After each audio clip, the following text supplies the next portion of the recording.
Hey everybody, it's Dumbfox here. I went ahead and took Pewdiepie's recording from him taking over this radio station in Sweden, and I put it into a little three-part segment for everybody to listen to because it really meant a lot to me, and I'm sure it'll mean a lot to you. So I wanted to give everybody the chance to be able to hear what Pewdiepie had to say because I didn't see it on his channel. Hopefully YouTube won't rip it off and take it away. But so it's actually going to be on my channel. I'll have a specific section that says like PewDiePie radio station playlist or something. And it's going to be a three-part segment. So please enjoy. I've been on YouTube for almost 4 years. 4 really short years that's flown by with the speed of light. And it has changed my life in ways I couldn't imagine. Today, my YouTube channel is the biggest one in the world. PewDiePie has the most subscribers and the most views of any channel. I've gotten the opportunity to travel around the world together with my girlfriend, and I got the job of my dreams. But 4 years ago, the story was completely different. 4 years ago, I was going through the worst period of my life. I was a troubled and broody teenager living my life in the online game World of Warcraft. In the game, I created my own character. I played so much that every waking thought was dedicated to the game and where I was in it. Like everything else that interests me, I had dived in headfirst and gone deep. I found something that suited me, and suddenly nothing else was fun or even important in the world around me. I went too far, and my gaming had a negative effect on me.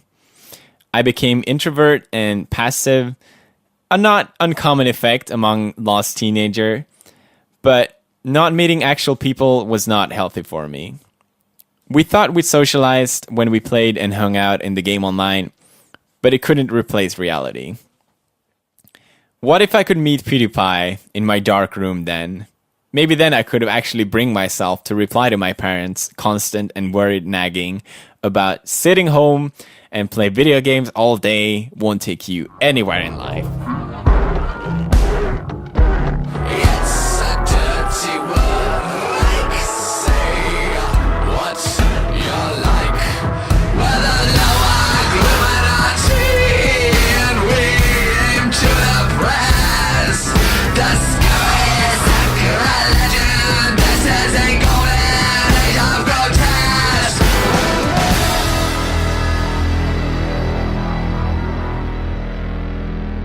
I never been a person looking for attention, but rather quite introvert and quite shy.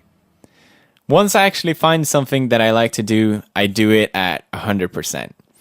For me, it's always been easy to combine video games with other activities, such as Lego when I was a kid, or when I was older, play guitar and get good grades in school. I ended up studying industrial economics at Chalmers University of Technology. But I couldn't see myself in any of my classmates aspiring to be CEOs or management consultants. I had no clue of what I wanted to do, but I knew then it wasn't that. Always something. Around this time, I'd started to upload gaming videos on YouTube for the first time. These early movies didn't have my voice in them, or only fun edits of games. Just the thought of recording myself alone in a room playing games, that's so absurd. What if anyone actually sees me recording myself? I would die. God. But at least it was something exciting, and just getting 20 subscribers to my channel was a major milestone that I'll never forget. I was ecstatic. Sure, it wasn't many, but it was enough for me to know that someone was actually watching me. Through my video clips on YouTube, I became more and more comfortable in opening up myself to others. Something that hadn't happened in a long, long time. I had, just like many other teenagers, turned inwards and stopped being who I really was. All this happened while school became less interesting and creating videos became more and more interesting. Finally, there was a point where I wasn't going to continue my studies. Breaking the news to my parents that I was dropping out of the dream school to sit and, well, do YouTube wasn't easy. But that was never really the reason either, because I didn't really know what I wanted to do with my life. All I knew is that I wanted to get away, but I didn't know where that was. Starting a career on YouTube was not even on the map, but it was what made me happy, and as long as I didn't have to strive for a future that I didn't want, well, that was enough for me. Finally, my parents accepted the situation and told me to go out and look for a job. You'll never get a job as things look right now, they told me. So, I took the first job that came my way, selling hot dogs. Just a couple of minutes away from Chalmers, my old school. That was so awkward. Some of my classmates, some that I barely knew, stopped by from time to time. So, you dropped out of school to sell hot dogs? Thinking about it now, it was utterly absurd. To get into industrial economics at Chalmers, you need straight A's, and here I was selling hot dogs.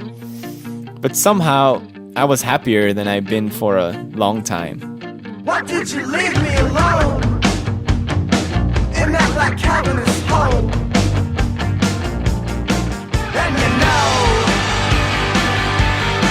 that I know that it's you who's all alone.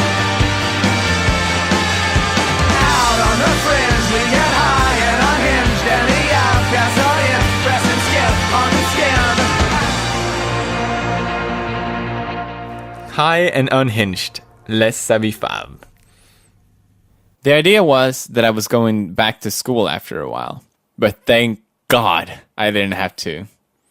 At this point, I hadn't earned a single dime on YouTube. I didn't even know you could actually earn money off it. But if your YouTube channel, as it's called, becomes big enough, you can get invited to a partnership with YouTube, and you can earn a few cents per view and click on your channel. YouTube didn't want to partner with channels uploading gaming videos due to copyright issues. But after a year, I finally became a partner through a network. I had at this time gotten quite a lot of viewers. Around 1 million people watched my videos each month. I got my first check from YouTube, and it was much more than I got from selling hot dogs. I will never forget that moment I realized I could make a living of what I love to do the most. My hobby could be my job. Weird and fantastic. Over the summer, I had also begun to talk with this Italian girl via my computer. We had never met. She was incredibly beautiful, and we talked almost constantly. As many Italians, she didn't really know English too well, so I had to wait around 20 minutes for a reply to my messages. She'd gotten to know my videos through a friend who told her to watch this idiot play video games. Apparently, she liked that idiot. And I liked her a lot as well. But I know it didn't mean anything unless we actually met. If it was something that I learned at this point, it's that if you want something, grab it. Otherwise, you'll just regret yourself. So, after barely 2 months, I decided to travel to Italy to visit her. I hadn't traveled alone before, and we hadn't even spoken directly to each other. Sure, we had to send each other video messages, but that was it. What if I had been fooled and a 40-year-old man was waiting for me in Italy? Everything about this was so absurd that I didn't even tell anyone that I was going away. I just left a note in the kitchen and told them I couldn't watch the dog anymore, because the deal was that if I couldn't keep a real job, I was going to walk the dog during lunch. A task I handled miserably. Despite the fact that I love dogs and have 2 pugs of my own right now. This was the most crazy thing I've done in my entire life. I could barely sit still on the plane down to Italy. What the hell was I doing? Her parents didn't speak English, so I learned a couple of Italian phrases to communicate. Nice to meet you, my name is Felix. Piacere di conoscerti, il mio nome è Felix. She was waiting with a friend at the arrivals gate. More beautiful in real life than in the videos she'd sent me. She could still technically be a man, but whew, what a relief. After that, we had a 2-hour trip to her place. It was silent, awkward, hot, and sweaty. What had I gotten myself into? I was repeating the Italian words in my head. Piacere di conoscerti. Il mio nome è Felix. We finally arrived at her parents' place and her parents got outside to say hi. This was it. This was the moment. I reached forward to greet the dad and freeze up immediately. Piacere conoscerti Felix? After around half an hour, the parents were heading off and we went up to her room. There, we shared a kiss for the first time.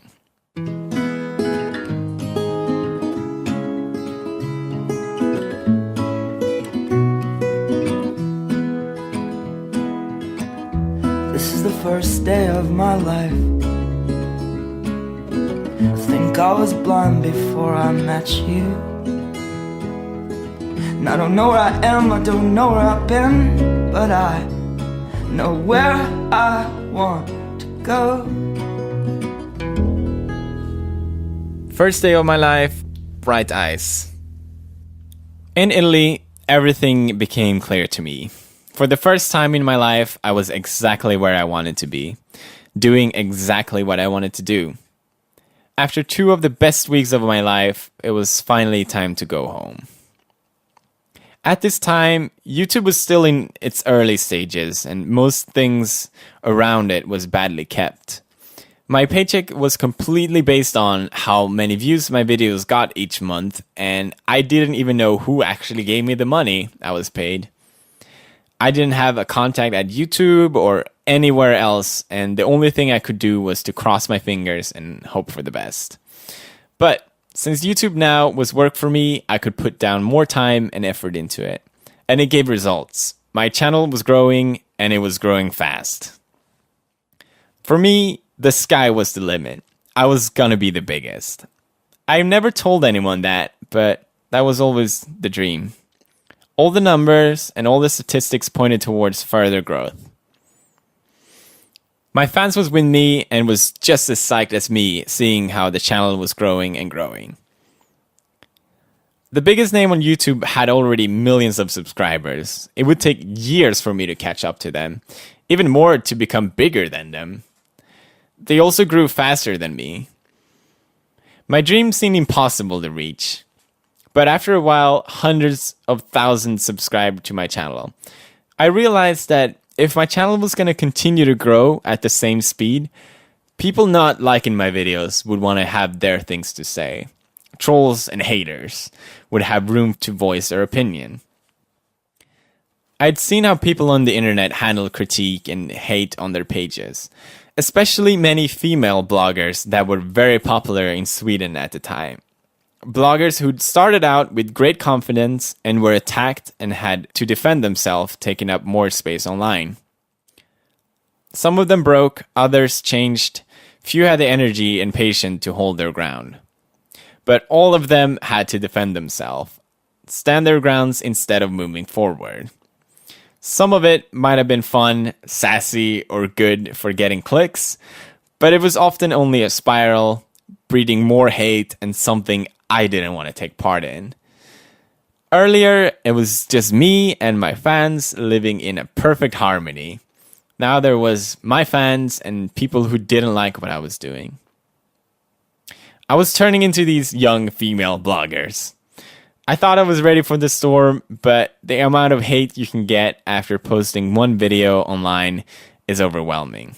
Murder threats, publicizing my address, false articles that I've been abusing my girlfriend, all bad things you can say about a person. I've heard it 1,000 times. Online hate